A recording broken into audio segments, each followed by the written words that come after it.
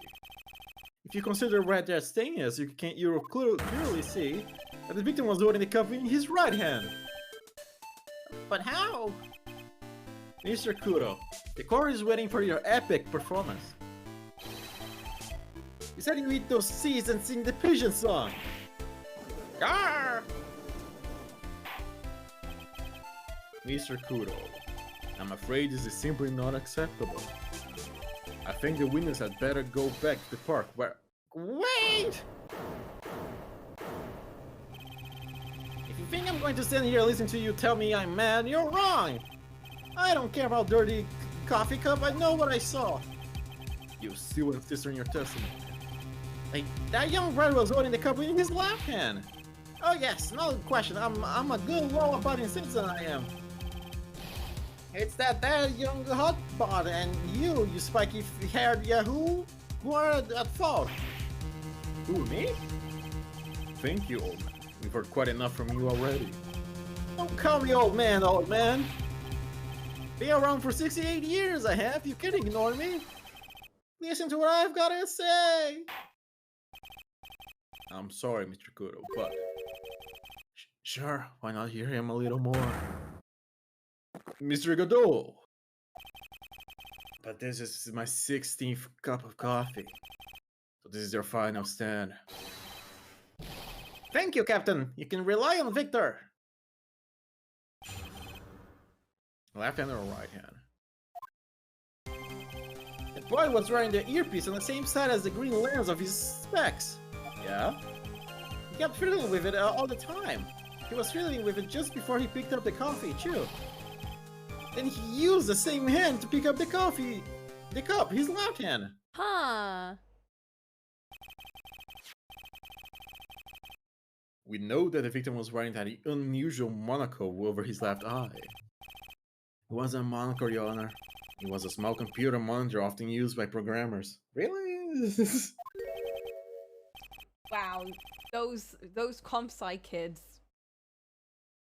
A Really monitor? are all futuristic. You mean like a television screen? They The inside of the lens is a screen that displays computer data. It's called an HMD. It's a common tool in the victim's line of work. I can't believe Solen's been wearing this all this time. This is how they talk to us. HD TV, DVD, CD. All these newfangled letters drive me mad, but they don't matter. I know what I saw, and I'm telling the truth. It's true. He doesn't seem to be lying. But it contradicts the evidence. And those are the facts in good old black and white.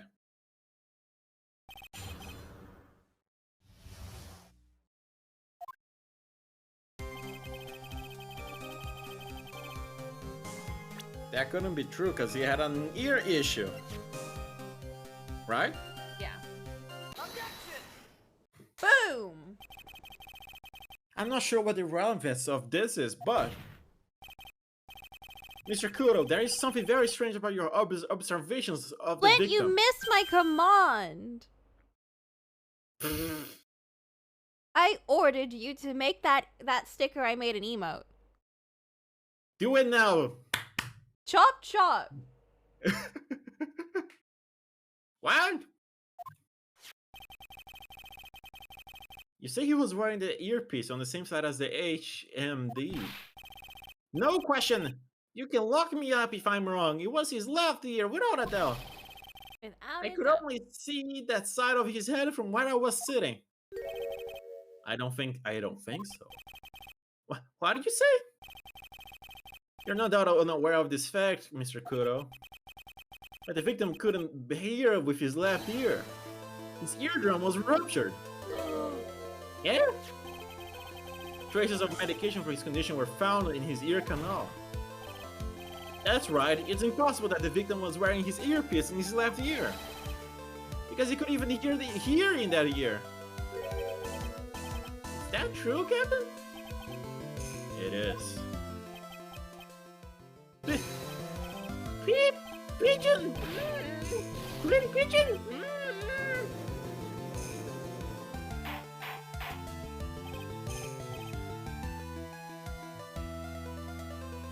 Order! Order!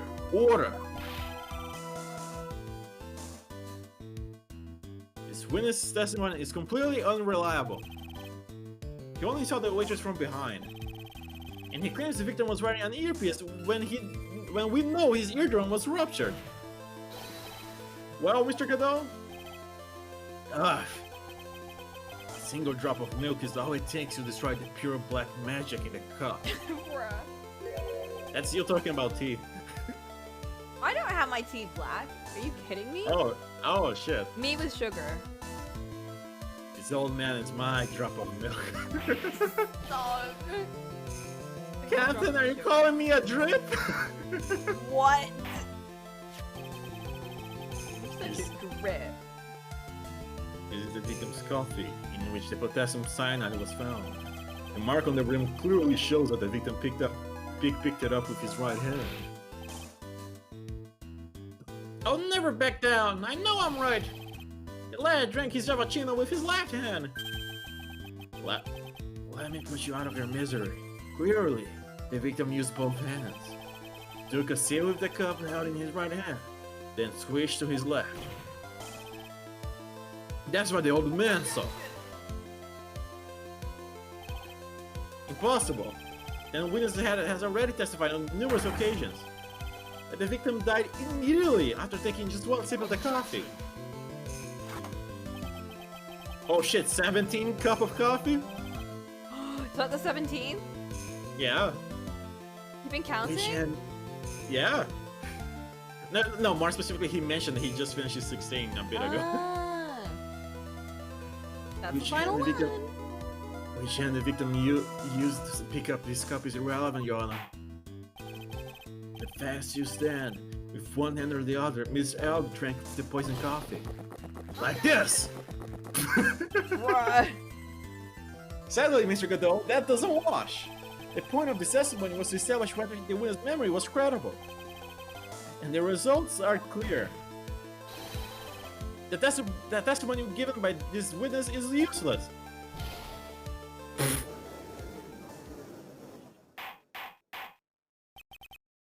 I believe it is time to conclude today's proceedings.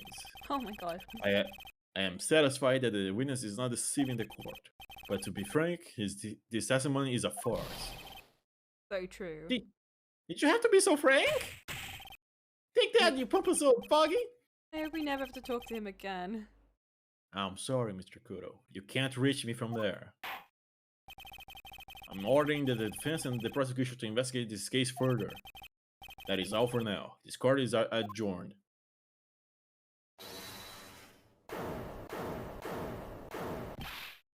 Wait! If we stop now, right, where does that leave me? Leave you, Mr. Kudo? Thanks to that blue-suited young upstart over there, I'm just a bubbly old man who can't even dot his T's or across his eyes now. How is your bad memory my fault? I'm sorry, Mr. Kudo, but there's nothing I can do. I've kept my mouth shut until now, but there's something else the court should know. What? There's more? To be perfectly honest, it might not be anything. But I want another chance. I want another crack at you, young shark. Me? You look at me like I'm some sort of evil shogun. Well, everyone, what do you say to one final showdown? The final chapter in this eccentric old man's scrapbook. Sorry, Gramps. I've already had my 17th cup of coffee. What have you got to lose, Captain? I give you all the coffee you want if you come to my house after the trial. I may be 60 years old, but Victor Kudo is sure a man. That's enough, witness. I believe it will be quicker for the court to just hear your testimony. You bet! Much quicker! I can't believe this is happening. You better get ready, youngster. I got the picture, just quit throwing those seeds at me, would you? He's gotta be using some sort of infinite ammo code with that box of seeds. But we've already done 17 cups. First of all, I want to stress that this might be nothing. I'm not too sure of myself. Bruh. Bruh. The young boy slumped over the table as soon as he took one sip of his Javachino. Well, the clumsy idiot upset the vase. He knocked it right over. It broke, and a strip of cloth covering the table got completely soaked. Well, how about that? Turn things upside down, hmm? Did it? Don't we have a picture of the table? It is not this. The vase is right there, buddy.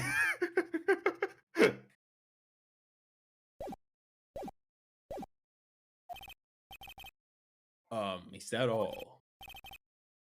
Yes, that's all. I remember it perfectly. Yeah, you're doubting me again? You're doubting a poor defenseless old man? No, we are not doubting you, Mr. Kudo. Don't you get the feeling? Don't you get the feeling there's a question hanging on everyone's lips, Nick? Yeah. So what? Probably. That's all I can think of, and I have to cross-examine this guy. You're a bird brain, that's all you can think of. Very well, Mr. Wright. Your final cross-examination, if you please. I ain't even gonna press this dude, Coco. Just watch me no-scope him. Oh shit, bro. Not this one. No. He knocked it right over. 360 no-scope. Mr. Kudo, this is a photograph of the crime scene. So what?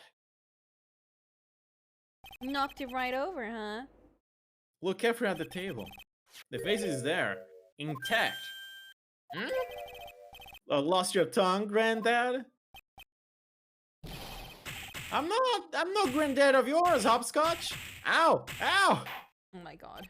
Why is everyone throwing Enough. things at us? If you throw any more seeds in the score room, the cleaners will be here all night. Ah! What is it now? I just remembered something. Oh, shut up, bro. Yeah, go on. A broken vase?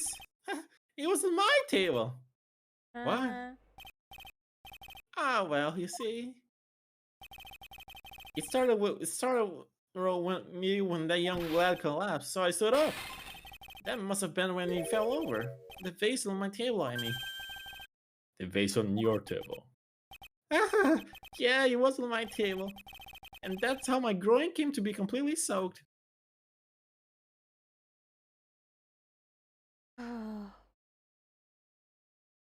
Why are you grinning?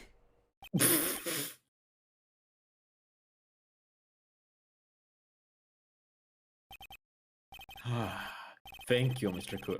You've certainly earned your kudos for today. I'd like to ask a question though. Have I been any use at all? No! Perhaps that's something you should reflect on yourself, Kudo. Ah, wait a minute! If that's the case, there's more! I've got more to say! Oh my god. Oh yes, I remember something else! Bailiff escorted the witness out of the courtroom. Wait, listen to me! What a waste of time, bro. Well, we seem to have been considerably sidetracked. Am I sure not in position to deliver a Can I say, benefit? the second half of this case is infinitely more fun than the first half. Oh great, it probably less old people in it. Yeah, there's far less old people in it, and some very interesting characters. The defendant has not been positively identified as the waitress in question. Additionally, there are two disparities in the testimony we have heard thus far. The mark on the coffee cup and the victim supposedly drank with from his left hand. And the earpiece which was inserted into his left ear, out of which he couldn't hear. Wow, Nick, you did it! I therefore require both the defense and prosecution to further investigate the facts. Yes, Your Honor. Phoenix sounds so tired. There is one more thing before I call today's session to an end. One more thing, Your Honor? Judge, please. The witness He was died injured from of a heart attack. he's most insistent that his testimony should be of use. So he's summarizing accordingly into this statement. Okay. You may each have a copy of it if you wish. Whatever. The prosecution doesn't need props like that. That was really mad, huh? He ran out of coffee. He's gotta be mad. He's going through withdrawals. Very well. You are then, Mr. Wright. There are 3 copies, my own, yours, and Mr. Godot's. Yes, Your Honor. Yay. That's very pretty stationery, though. I'm sorry.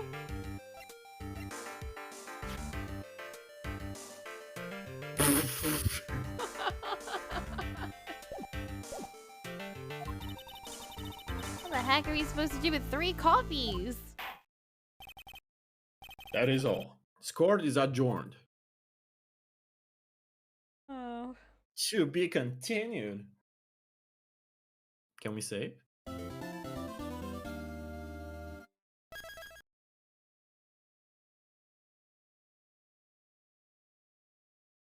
What's a trial? What a emotional, intense trial that was. See, this is why the third game is the best. We get such incredible testimonies from old man. Like old bag twice. Oh, yay! But hey, even if the character wasn't compelling, it was still fun. Yeah! Because there's a lot of comedy moments, at least, that make up for it. Yeah, it's not like the characters indulge him either. They're like also sick of his shit. Yeah, like, shut up. Oh. Okay. Well, we have finished the first half of the case, and now we're in the second half. We're like doing so much better than before. Remember when we used to take like 5 different sessions just for like the investigation bit? We had like 5 people playing this at the same time, too. Well, not that. Like, even when we were just doing Justice for All, how long did it take just to finish like the case before the last one? Oh, yeah, true. Yep. But to be fair, that was the last case. The last cases are ruthless.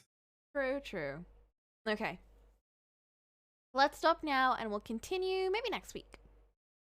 Or maybe Xenoblade. We shall see. We shall see.